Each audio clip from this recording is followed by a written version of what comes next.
नमस्कार, मैं हूं दीपाली बिष्ट और आप देखना शुरू कर चुके हैं दी चकाचक। आज हम बात करने वाले हैं मध्य पूर्व की उस आग की जिसने एक बार फिर से दुनिया को चिंता में डाल दिया है। ईरान और इजरायल के बीच जारी युद्ध में अब अमेरिका की सीधी एंट्री हो गई है, जिसने हालात को और भी गंभीर बना दिया है। पिछले 24 घंटों में अमेरिका ने ईरान के 3 प्रमुख परमाणु ठिकानों पर हवाई हमले किए हैं। इसमें फोर्दो, नतांज और एस्फहान शामिल है। खुद अमेरिकी राष्ट्रपति डोनाल्ड ट्रंप ने इन हमलों की पुष्टि भी की है और ये साफ कर दिया है कि इस युद्ध में हम ईरान के खिलाफ नहीं बल्कि उसके परमाणु कार्यक्रम को रोकने के लिए ये युद्ध कर रहे हैं। ये 1989 की ईरानी क्रांति के बाद किसी भी इस्लामी देश पर सबसे बड़ा पश्चिमी सैन्य हमला माना जा रहा है। इन हमलों के बाद न्यूयॉर्क में ईरान के प्रति अमेरिकी समर्थन के खिलाफ विरोध प्रदर्शन भी हुए हैं। इस अमेरिकी कार्यवाही को इजराइल के प्रति अमेरिका के अटूट समर्थन के तौर पर भी देखा जा रहा है। बात करें यदि इजराइल की, तो इजराइल और ईरान के बीच 13 जून को ये युद्ध शुरू हुआ था और युद्ध के 11वें दिन अमेरिका ने ये कदम उठाया है जब इजराइल ने ईरान के खिलाफ एक बड़ा सैन्य अभियान छेड़ने की घोषणा की थी। अमेरिका शुरू से ही इजराइल का एक कट्टर समर्थक रहा है।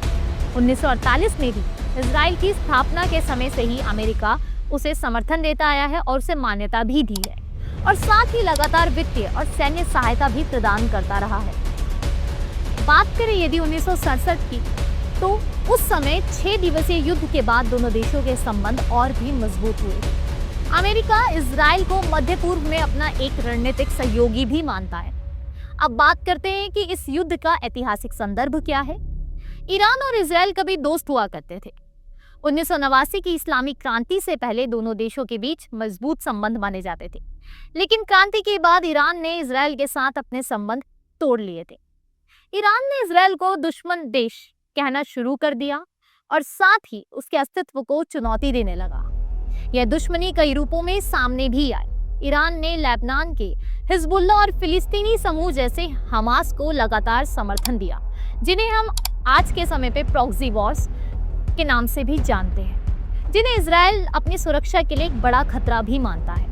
1982 में इजराइल ने लेबनान पर हमला किया, जिसके दौरान हिजबुल्ला का जन्म हुआ, जिसे ईरान में समर्थन मिला। 2006 में इजराइल और हिजबुल्ला के बीच हुए लेबनान युद्ध को भी ईरान ने प्रॉक्सी के तौर पर देखा था।